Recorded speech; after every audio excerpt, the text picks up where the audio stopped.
हर दुकान पे Paytm Paytm Paytm Paytm, बस उसके बाद वो फिर उसने ड्रॉप आउट कर दिया, छोड़ दिया, समथिंग कुछ जो वो अलग इशू है, वो नहीं देखना है। लेकिन हाँ, किसी एक पर्सन के डिसीजन से, चाहे डायरेक्टर एग्जीक्यूटिव हो, उसके अंदर बोर्ड ऑफ मेंबर बनाता है, उसके डिसीजन अगर उसने लिया सही डिसीजन से, पूरी कंपनी का जो ग्रोथ होता है वो सीधा 100 गुना 200 गुना बढ़ जाता है। आपकी किसी भी कंपनी में जॉब कर रहे हो तो अगर एमडी से मिलने का मौका मिले तो हो सकता है एक बार मिले, सीईओ से मौका मिले, कभी कभी मौका मिलेगा आपको, लेकिन उसकी स्पीच आप सुनना, उसकी चीज़ें जो है वो कॉर्पोरेट की कितना ज़्यादा जो है ना कॉर्पोरेट के फेवर में रहेगा। 50% से कम कंपनी का शेयर्स होल्ड करते हैं तो भी उनके पास जो है राइट टू वोट डालने का, फिर डायरेक्टर के अकाउंटेबिलिटी का यहाँ पर ये राइट्स मिल जाता है।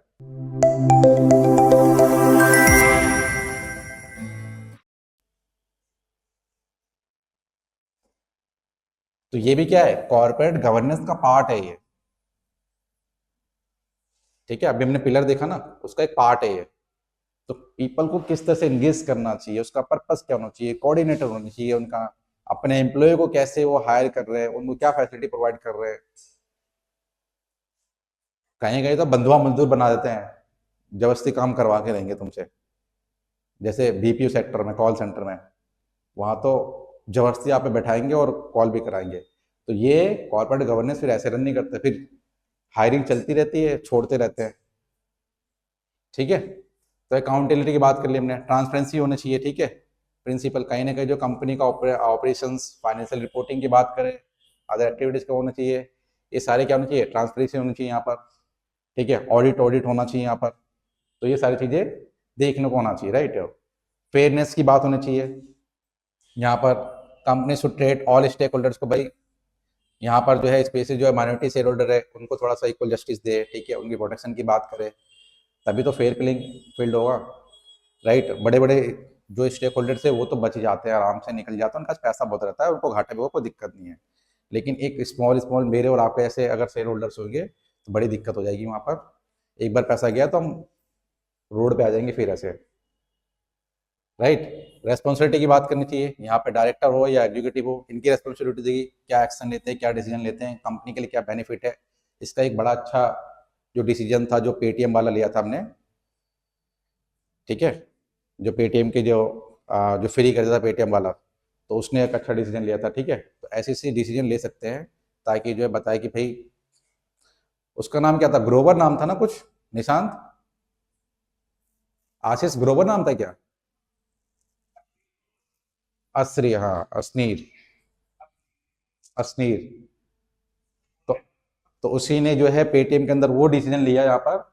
ठीक है, सही समय पे सही डिसीजन लेना बहुत जरूरी है। पेटीएम डाउन पे जा रहा था, उसने कहा कि पेटीएम को फ्री कर दो, ठीक है, कोई भी चार्ज मत लगाओ।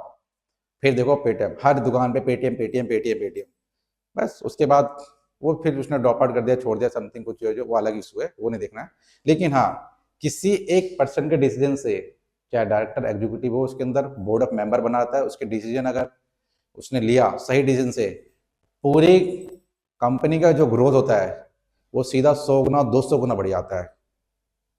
ठीक है, भले उसको पैकेज मिल रहा था, वो बता हुआ था, डिस्क्लोज किया उसने, उसको पैकेज कम से कम 2 करोड़ का पैकेज मिल रहा था उसको, लेकिन कंपनी सोचो उसको 2 करोड़ का पैकेज देके कंपनी को उसमें से कम 200 करोड़ का फायदा होता।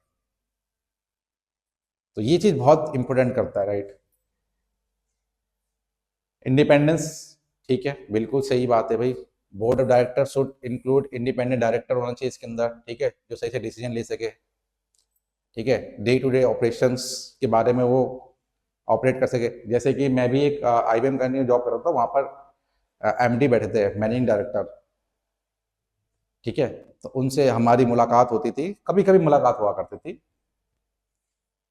ठीक है, उस पर्सन को मिलने से आपको एक मोटिवेशन लेके आएंगे, वो काम में आपके मोटिवेट करेंगे वो। ठीक है, तो चीजें वो भी एक तरह से ना वो इंडिपेंडेंट रहते हैं, लेकिन वो इंडिपेंडेंट रहते हैं, और आपको जो है ना एम्प्लॉय एक ही बार मिलेंगे आपसे, आपकी किसी भी कंपनी में जॉब कर रहे हो तो अगर एमडी से मिलने का मौका मिले तो हो सकता है एक बार मिले, सीईओ से मौका मिले, कभी कभी मौका मिलेगा आपको, लेकिन उसकी स्पीच आप सुनना, उसकी चीज़ें जो है वो कॉर्पोरेट की कितना ज़्यादा जो है ना कॉर्पोरेट के फेवर में रहेगा। ठीक है, तो ये सारी चीजें जो है यहाँ पर कंपनी के बारे में है। तो main components of corporate governance, board of director, ठीक है, जिसके अंदर यहाँ पर क्या होता है, structure and independence, number of director is decide based on the size of company, company पे डिपेंड करता है कितने होने चाहिए इसके अंदर, ठीक है, बोर्ड ऑफ डायरेक्टर में। Minimum 3 directors for public company के लिए, मिनिमम 2 डायरेक्टर्स प्राइवेट कंपनी के लिए, 1 डायरेक्टर 1 पर्सन कंपनी के लिए, ठीक है।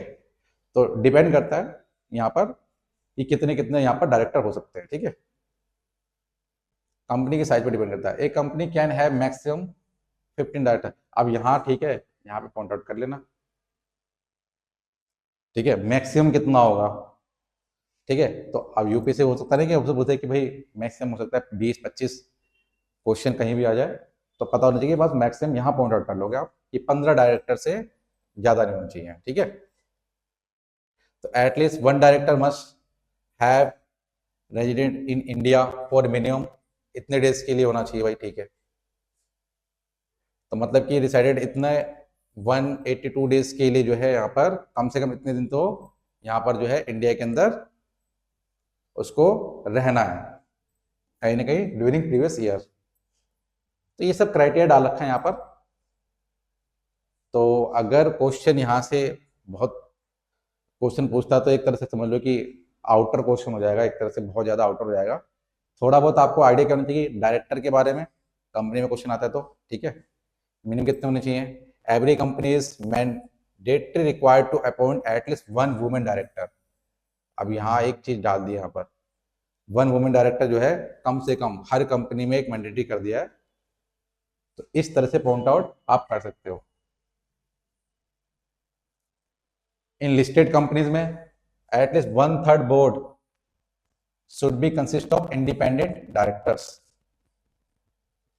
ठीक है। तो कुछ कुछ चीजें पॉइंट है उसको आप प्रीलिम्स के लिए काम का आएगा ये इसके अंदर। फिर बोर्ड कमेटी होती है इसके अंदर, ठीक है। तो कमेटी क्या है, सब group of board of director, इसी का एक सब ग्रुप मान लो, उसका एक छोटा भाई या छोटा नीचे वाला चीज है, ठीक है। वो स्पेसिफिक एरिया में फोकस करते हैं। जैसे कि अगर बात करें हम ऑडिट वाला काम, ठीक है, कंपेंसेशन वाला काम, नॉमिनेटिंग वाला काम, ये सब इनका रहता है कमेटी का, right. Shareholders and stakeholders की बात करें यहाँ पर, राइट्स एंड रेस्पॉन्सिबिलिटी की बात करें यहाँ पर, तो शेयर होल्डर कैन वोट, ठीक है, ये तो बात सही है, ये तो हमने ऊपर भी डिस्कस किया था। शेयर होल्डर्स जो होता है वो वोट कर सकता है भाई, ठीक है। अब डिपेंड करता है कि कितने का शेयर होल्डर ले सकता है, लिया है आपने, आपने शेयर से अगर कम लिया है तो फिर वोटिंग राइट्स नहीं मिलेगा, ठीक है। और यहाँ बात करें shareholders have right to receive dividends, ये भी हमने डिस्कस किया था। बहुत चीजें आते हैं, जो शेयर होल्डर्स होता है वो डिविडेंड्स मिलता है उसको, प्रॉफिट मिलता है उसको, ठीक है। डेप्ट वाले को इंटरेस्ट मिलता है। तो ये लाइनें हमें बिल्कुल समझ में आ रही है, बिल्कुल सिंपल लाइन है ये। माइनॉरिटी शेयर होल्डर्स प्रोटेक्शन की अगर बात करें यहाँ पर, तो कौन से प्रोटेक्शन की बात कर रहे हैं, minority shareholders hold less than 50% of company shares yet they have to right to vote and hold directors accountability. मतलब कि थोड़ा सा जो है, मतलब मेरे और आपके जैसे लोग होंगे इसके अंदर, माइनॉरिटी शेयर होल्डर के अंदर, राइट। तो उनके पास थोड़ा सा अपॉर्चुनिटी देगी, जिसके पास मतलब कि अगर माइनॉरिटी शेयर होल्डर 50% से कम कंपनी का शेयर्स होल्ड करते हैं तो भी उनके पास जो है राइट टू वोट डालने का, फिर डायरेक्टर के अकाउंटेबिलिटी का यहाँ पर ये राइट्स मिल जाता है। थोड़ा सा उनको ये मिलता है कि भाई हमें भी यहाँ पर डिसीजन लेने का मौका मिलेगा, ठीक है, वोट डालने का मौका मिलेगा, अपनी बातों को रखने का मौका मिलेगा। तो माइनॉरिटी के बारे में यहाँ पर देख रेख करने की बात कर रहे हैं, राइट। तो इसको हम बोल सकते हैं greater transparency and corporate efficiency को ये प्रमोट करता है, राइट। डिस्क्लोजर एंड ट्रांसपेरेंसी की बात करें यहाँ पर, तो फाइनेंशियल रिपोर्टिंग की बात करें यहाँ पर, तो इसके अंदर क्या होता है, फाइनेंशियल इन्फॉर्मेशन देते हैं कि बैलेंस शीट, इनकम वाली शीट, सब कुछ ये है। इसके अंदर कहीं ना कहीं जो है आप देखोगे इसके अंदर डिस्क्लोजर ट्रांसपेरेंसी, इसमें सीए का रोल रहेगा, ठीक है, सीए इसमें एंट्री मारेगा, वो चीज, वो सारी चीजें देख रेख करता है इसके बारे में, ठीक है। तो जनरली जो है हम कंपनी के बारे में जो है कंपनी गवर्नेंस के बारे में पढ़ रहे हैं। अगर आपको क्वेश्चन आता है तो थोड़ा बहुत आपको ये चीज आइडिया होना चाहिए। अच्छा, एक जैसे आ गया यहाँ पर ESC goal, environmental, social and governance. तो जब ऐसी चीजें आती है न्यूज में, राइट, तो थोड़ा सा हमें कभी इस पर ध्यान देते कि ये कीवर्ड क्या है। क्वेश्चन कभी कभी आपसे ऐसे पूछे ESG गोल क्या है, तो थोड़ा बहुत भी आइडिया होगा तो आप इजीली जो है इसको सॉल्व कर लेते हैं। इसका मतलब ही क्या होता है कि इसका इन्वायरमेंटल, सोशल एंड गवर्नेंस वाले की बात कर रहा है यहाँ पर, ठीक है। तो इसका गोल क्या है? सेट ऑफ स्टैंडर्ड जिसका use to evaluate companies operations focusing on environmental sustainability होना चाहिए, सोशल रेस्पॉन्सिबिलिटी होनी चाहिए और कॉर्पोरेट गवर्नेंस होना चाहिए। आप ये वाली लाइन, जो ये वाला पॉइंट है, you will have to put in your mains answer. अब ये दो लाइन आपके लिए इंपोर्टेंट हो गया। मेंस के अंदर अगर आपने ये एडवाइस लिख दी होती, अगर जो देखा जाए ये एडवाइस लिख देंगे आप environmental and social and governance तीनों के लिए, मतलब अगर ये जो डिविजन पे क्वेश्चन आ रहा है, ठीक है, इंफ्रास्ट्रक्चर पे क्वेश्चन आ रहा है, तो अगर आप ये लाइन लिखोगे और हाईलाइट कर दोगे, आपके मार्क्स श्योर एग्जामर देख लेगा उसको तो इम्प्रेस हो जाएगा, ठीक है। तो ऐसी ऐसी चीज जो होती है जो न्यूज में आती है और हम कहाँ से कहाँ रिलेट कर रहे हैं ना इसके अंदर, ऐसे ही आपको रिलेट करना होता है अपने आंसर के अंदर, राइट। तो एक तरह से बोल सकते हैं कि these standards help investors companies monitor and manage non financial factors that are crucial for long term value creations. तो ठीक है, इस तरह की चीजें रहेंगी भाई, सोशल रेस्पॉन्सिबिलिटी रहेगी, फिर ठीक है, एनवायरमेंटल कंसर्न्स को देखा भी जाएगा। तो कहीं ना कहीं जो है कंपनी यहाँ पर जो है एक सस्टेनेबल और सस्टेनेबल बेस पे है यहाँ पर रन कर रही है, ठीक है। और कंपनी जो है हमारे जो हार्म करेगी इन्वायरमेंट को उसको देख रही है यहाँ पर, ठीक है। एक सस्टेनेबल अकाउंटेबिलिटी है यहाँ पर, सस्टेनेबल डेवलपमेंट की बात कर रहे हैं यहाँ पर। तो ये बहुत अच्छा पॉइंट रहेगा आपके एडवाइस के लिए वे फॉरवर्ड में, आप वहां ही पुट कर सकते हो, ठीक है। जैसे कि आप बताया ना इन्वायरमेंटल के बारे में बात की यहाँ पर, तो यहाँ पर this evaluates how a company address या mitigate environmental challenges. It includes energy uses, waste management, pollution, conservation efforts. तो ये कहीं ना कहीं जो है ECG क्राइटेरिया जो है वो यहाँ पर जो है इस पे फोकस करते हैं कि भाई क्या करना चाहिए उनको, पॉल्यूशन को देख रेख करना है कि पॉल्यूशन का लेवल किस तरह से बढ़ रहा है। आपको इंडस्ट्री ओपन कर लिया, जैसे कि अगर चीनी मिल की बात करें तो चीनी मिल का जो वेस्ट मटेरियल है उसको किस तरह से आप मैनेज कर रहे हैं वो भी देखा जाता है इसके अंदर, waste management, pollution, conservation effort, right. तो इन्वायरमेंटल कंसर्न्स को फोकस किया जाता है, राइट, ECG गोल के अंदर, राइट। तो यहाँ सोशल की बात करें यहाँ पर, ये कहीं ना कहीं बताता है कि भाई किस तरह का यहाँ पर कंपनी मैनेज इस रिलेशनशिप विद एम्प्लॉयज, एम्प्लॉयज के साथ कैसा रिलेशनशिप है। बड़ी अच्छी बात है जिसके हमने गूगल की बात करी कि कंपनी जो है किस तरह से गूगल कंपनी अपने एम्प्लॉय के साथ रिलेशनशिप किस तरह किस लेवल का बॉन्डिंग है, मेंटल पीस बड़े हाई लेवल का है वहां पर, ठीक है। कस्टमर के साथ, सप्लायर के साथ, कम्युनिटी के साथ, राइट। गवर्नेंस की बात करें इसके अंदर तो ये फिर किस फोकस करेंगे, कंपनी के लीडरशिप की बात। तो वहां पर आप ग्रोवर का नाम ला सकते हो, पेटीएम वाले का, ठीक है, अस्नीर ग्रोवर का नाम डाल सकते हो आप। तो ऐसे ऐसे चीजें जो देखोगे आप पॉइंट आउट कर सकते हैं। इंपॉर्टेंट क्या है इनका, तो सिंपल सी बात है, financial metrics, sustainable development, right, eco friendly. तो ये सारे क्या है इसके अंदर इंपॉर्टेंस को इंडिकेट करते हैं।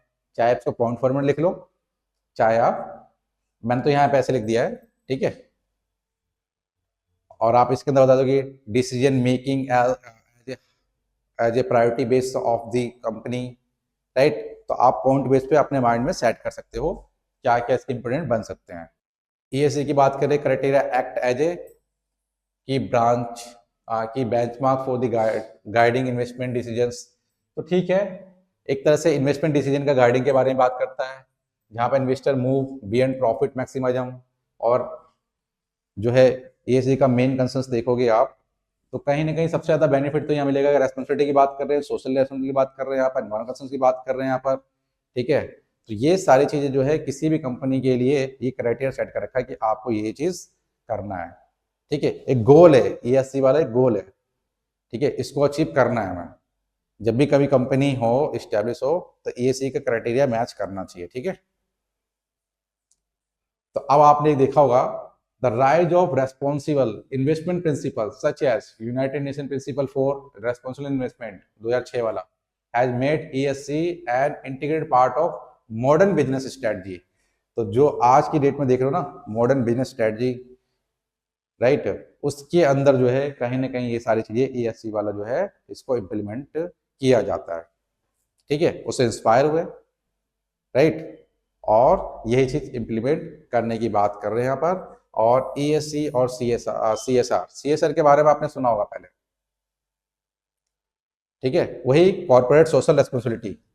अब जब इस तरीके की चीजें आई, भाई ईएससी गोल कहीं ना कहीं यहाँ पर किससे इंस्पायर हो रहे हैं हम यहाँ पर, तो यहाँ पर कहाँ, यहाँ पर जो है रेस्पॉन्सिबल इन्वेस्टमेंट प्रिंसिपल, जैसे कि United Nation principle for responsible investment 2006। तो हम इंस्पायरेशन हो रहे भाई, जब कौन कर रहा है इसको, यूनाइटेड नेशंस कर रहा है, यूनाइटेड नेशंस कर रहा है कि इन्वायरमेंट कंसर्न्स को भी देख रहे हैं यहाँ पर, सोशल रेस्पॉन्सिबिलिटी भी है।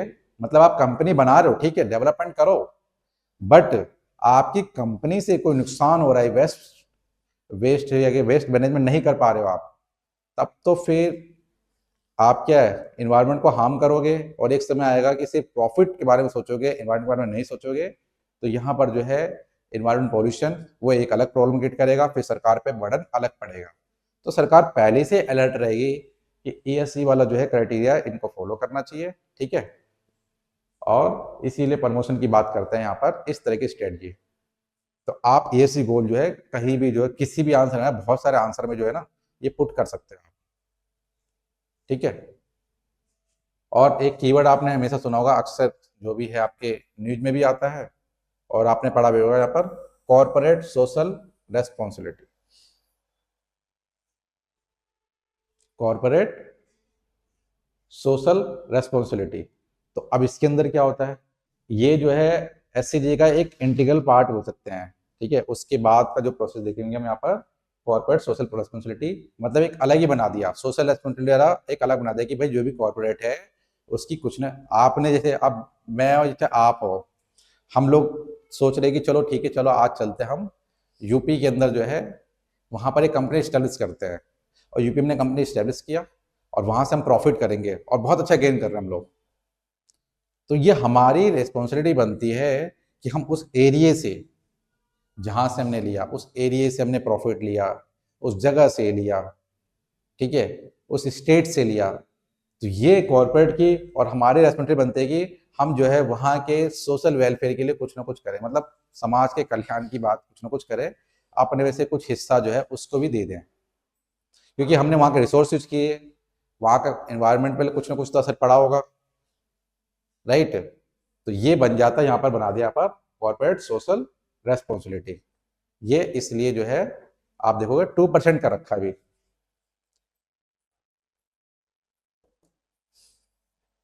2% का मतलब हो गया कि जितना भी प्रॉफिट करोगे उसका 2% शेयर जो है आप जो है प्रोवाइड करोगे, ताकि जो है यूपी के अंदर जो है वहाँ पर सस्टेनेबल डेवलपमेंट हो सके, या फिर वेलफेयर और भी लोगों का हो सके जहाँ से आपने प्रॉफिट गेन किया है।